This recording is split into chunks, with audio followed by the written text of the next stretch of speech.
have a special guest here today. He is a public health specialist. He is Olukunle Phillips. Olukunle Phillips. Good morning and welcome to the program. Good morning. Great to be here. My name is actually Dr. Sonny Olukunle Phillips. I beg your pardon, Dr. Sonny Olukunle Phillips. Yeah. Thank you very much for that. All right, so let's begin with the question here. How can genetic testing, it has been said, apart from paternity tests, how can genetic testing, be regulated in Nigeria, to ensure accuracy and reliability, I beg your pardon, of paternity test? Thank you very much. It's already regulated. It's already regulated. I doubt if the challenges are issues around accuracy, because the folks that are in the lab conducting the testings are certified professionals, and even the labs are not a run-of-the-mill kind of setting. They are workspaces regulated by the government and other regulatory bodies. So when it comes to the craft being oversighted by the relevant government agency, that's already in place. So issues of accuracy, I think that's almost guaranteed. That's almost guaranteed. The controversies that are generated therefrom are the issues we need to deal with, and that's beyond the laboratory. That's a major consideration of the entire society. Yes, so which brings me back to my next question. It has always been advised that, go for a paternity test, but we seem to forget the psychological effect, especially on children. So how can we address the psychological impact, on families, especially children, of these paternity tests involved in paternity fraud cases? How can we address this psychological? What can be done? Are there any measures, remedies, therapy? What can actually be done? Yeah, I think what can be done will be first preventive. So let's not build something on nothing. If we start from that, so you want to go into a lifelong relationship with a potential partner or spouse, and then you have crafted it on falsehood, and you are lying. So that, to me, is even the greatest damage. If potential spouses are transparent from the word go, and if they can continue to be also transparent and walk away, I know it may not be so easy to apply in all cases, but you can't build something on nothing. Right. So if we can even prevent the deception from the word go, that would be better. All right. But let's say the die is already cast. Okay. Okay. Continue, please. Yeah. So I was going to say, Dr. Sonny, that for the benefit of people who don't even understand what we are talking about, tell us a little bit about genetic testing and why it is so important, right? Let's take a look at genetic testing and the benefits of genetic testings. Okay, thank you. So genetic testing efforts at bringing into limelight, into clarity, some of the inborn genetic makeup of the individual that can then have impact on their well-being, and decisions that will have been taken without cognizance of those underlying genetic makeup that will have led to very poor quality of life or major health challenges are therefore guided against, because now you know the underlying foundation and you now know what to do to prevent potential crisis or potential health dilemma in the future. So it is like you gain insight into the building block of the human being, so that you then know how to build up that human being or what not to add to that human being, because they can then have deleterious effect. Fantastic. What I hear you say then is, for example, if you want to put a face to this, if someone is a carrier of the sickle cell anemia, you must know your genetic makeup in order to know who to marry and not who to marry. Is that what you're saying? Certainly, certainly, certainly. Because I tell people, people say love is blind, but there are crises that love experience that love gets to see clearly, and not just get to see, begins to shed tears. So Ah. you don't even want, you don't even want to venture into those crises, because that same blind eye can open and begin to shed long-term tears, and that's where you don't want to be as an individual. All right, thank you very much. I've heard about this thing before, but I'd like you to shed light on it. I don't know whether it's even been done in Nigeria. Genetic enhancement. Can you shed more light on that also? I know it's a way of trying to correct certain disorders in a family history and all that, but can you share more light on that? And are there any benefits to that? So there are genetic testing, or genetics, as it were, has been part of medical practice for ages. So the technology, maybe we courtesy of the fact that we now have the democratization of information. Everybody has a handset, so you can know what is going on globally. So all through millennia, the human being has been modifying genetics for its well-being. It could be in the plant sector, it could be in animal sector, even within the human. So genetic modification or enhancement has always been there, though there are ethical boundaries that countries and regulatory bodies do their due diligence to ensure that those boundaries are not crossed over, because you don't want to have a situation where people then go to do practically shopping for the kind of offspring they want to have. Oh, I want to have a baby that will be a pro basketballer. So then we genetically modify him to be an 8-footer.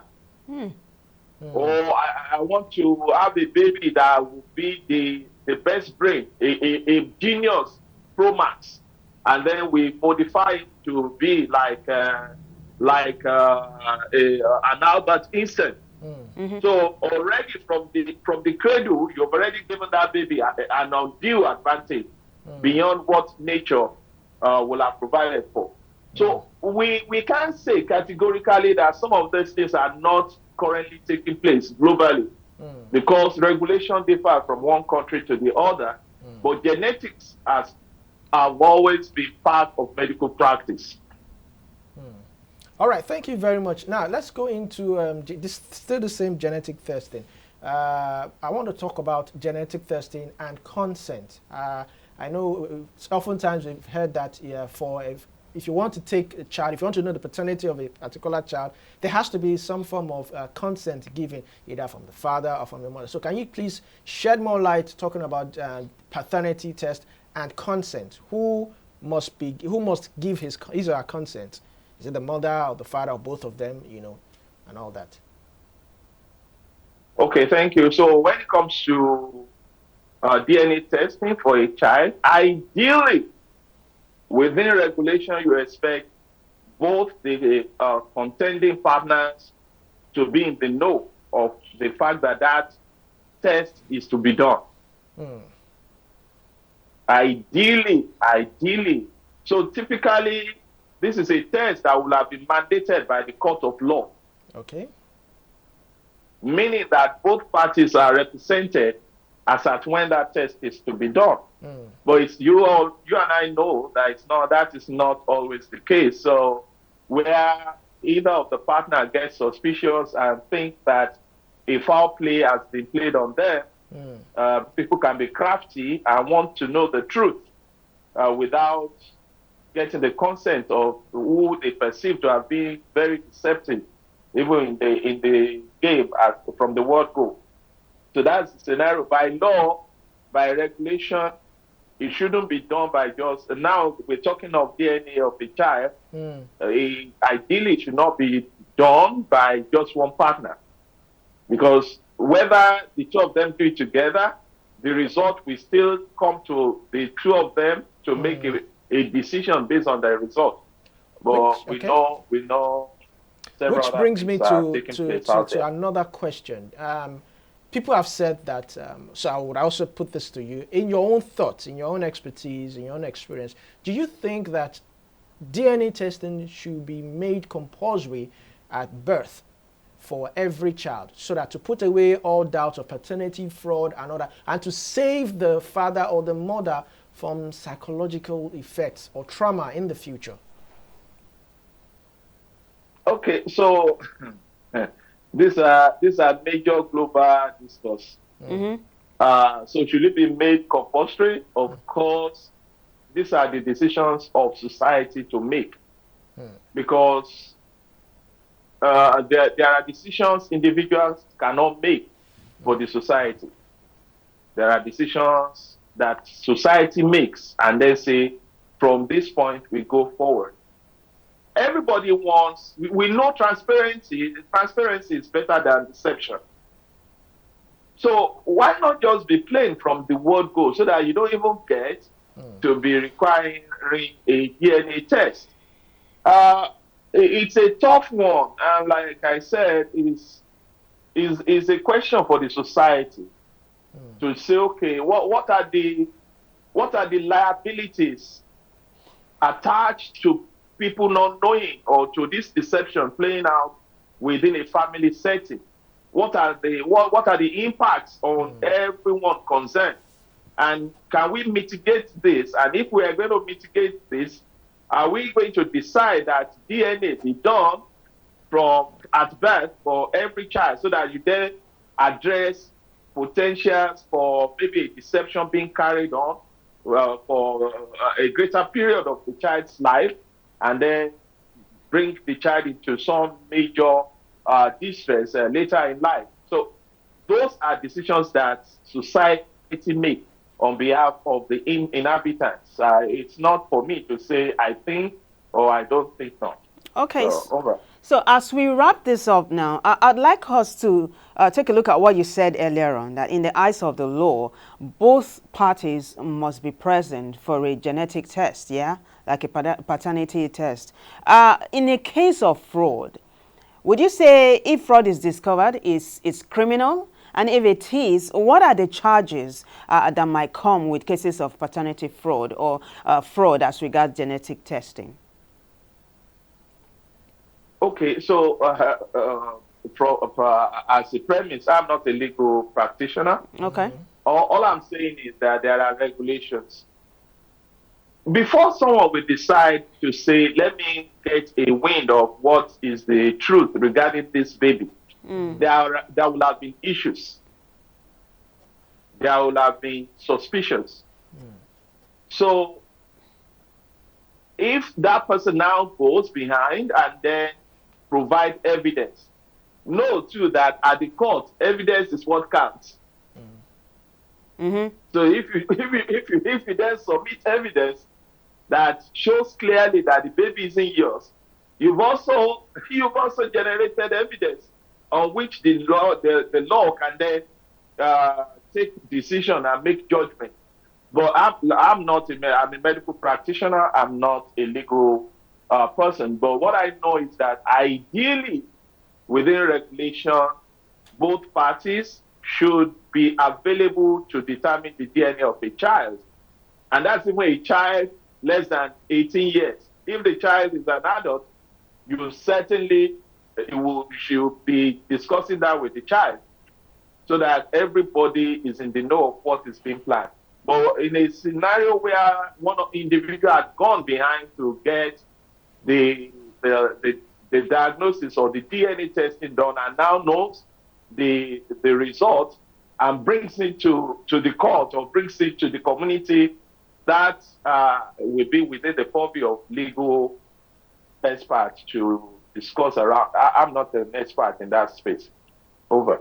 All right. One last question. Talking about genetic testing and all that, I would also like to ask you this question. Yes, I know you are not a legal person. Yes, you might also want to say it's a societal thing. But for couples going into a long-term relationship, I mean marriage, do you encourage, or should it be made compulsory by the law that they should go for DNA testing and all that, genotype and all that, to determine if they're actually compatible? Because whether we like it or not, even till now, a lot of people are not even aware about these things, and people just blindly, I mean, we hear of cases whereby people have been in a relationship for about 5 years before they discovered that they are not compatible. So what would you advise? Should it be made compulsory? So that is extremely important, extremely important. I even say, not just couple, I say you as an individual should have your medical profile known to you. Fully known to you. Before you are even getting into saying you are looking for a suitor, you should know your makeup. You should know your blood group. You should know your genotype. You should know if there are specific diseases that you have recessive genes to. You should know all this. So that whenever you are getting interested and it's getting a little bit serious, I won't say serious, a bit serious, you immediately let the person know, these are my profile. And the person too, if what I'm saying is taken, will already have a profile. And then you compare notes. So that before you get into it deep, already you know whether it's something you can be seeing a future in, or you should just be friends and look elsewhere. All right. Those testing for me are very, very critical. Not even waiting to when you are saying I do, but know it as part of your own personal executive function to say, these are my makeup, and are we going to go together? This is what I have. Let me see what you have. Over. Well, I think it's a safe place for us to land, yes. Doctor. Thank you so much for being a part of the show today. Thank you. Hey, you're welcome. All the best.